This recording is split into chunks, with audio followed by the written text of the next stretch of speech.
Тамир байна. Можо дижитал телевиз монголчуудын сэтгэл зүйн эрүүл мэнд сэдвийн хүрээнд 7 хоногийн турш мэдээлэл бэлтгэж болон нийтэд хүргэж байгаа билээ. Энэ удаад Монгол эрэгтэйчүүдийн сэтгэл зүйн талаар бэлтгэлээ.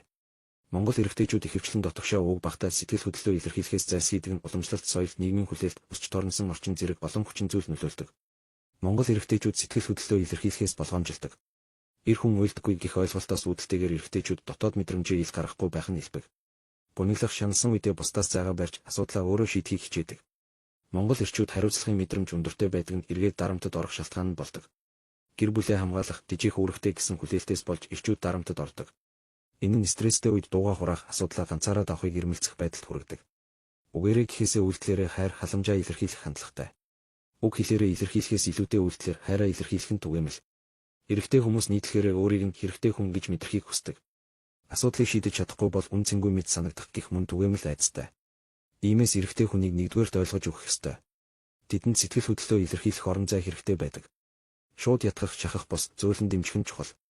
Хоёрдугаарт эмэгтэйчүүд та нар битүү үг даалд утгатай яриа эрэгтэйчүүдийг бухимдуулдаг гэдгийг ойлгох хэрэгтэй. Тодорхой энгийнээр тайлбарлах нь үр дүнтэй.